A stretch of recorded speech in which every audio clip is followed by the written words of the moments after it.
salaam kay ay waay Sénégal ngay gis magum jëm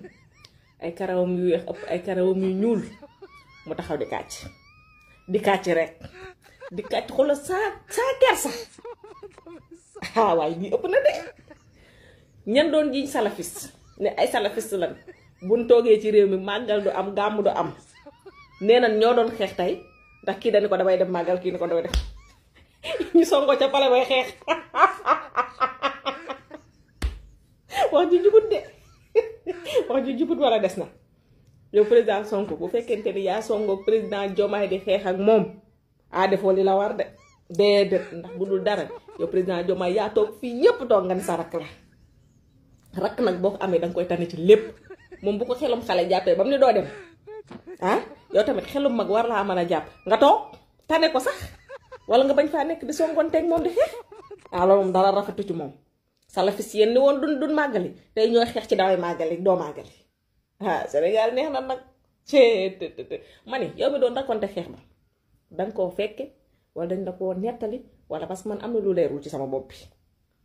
ka la ko raconté bu dee moo dañ la koo raconté nee ko lam raconté des na ndax école primaire xam nga da leen daan jàngal la narration booy naare dafa danga war a dugg ba ci détail yi au détail près ñoom ñaar ku njëkk a dóor ak histoire ba nu mu commencé ak lan moo tax Diomaye ni ko doo màggali ak lan moo tax le président Ousmane Sonko lànk ni ko damay màggali fu histoire ba jóge après ñoom ñaar ku njëkk a dóor ba xam danoo songoo ba xam kenn ka daaneel na keneen ko war ca kaw ba xam keneen ka dafa kudzanu kenn ka wala da koo mbéj wala da koo lam yëf yi leerul de taxaw fii rek naan ñu da doon xeex te yow nga décider naare loolu fa yomb torop il faut que nga wax ñu ñoom ñaar ku njëkk a songu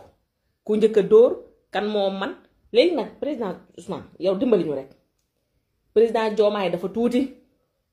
yaa ngi dégg te yow dangaa def arts martiaux yow bu la 5 personnes warul waroo xeex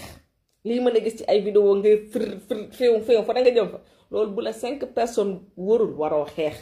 kon nag sa loolu xajul ci président Diomaye xajul ci moom de bu dee nag yaa ko def boo lëgatee bul xeexateeg moom Diomaye sa rakk la président Diomaye yowit bu sa mag bëggee dem moom moo la waroon a tere sax yow nga toog waaye xam nga gone yi danoo dooj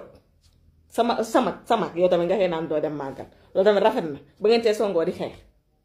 bàyyi leen yooyu waay bu leen xeex askan wi dañoo yaakaar ci yéen suñ pale bee ngeen bëgg faa songoo di birti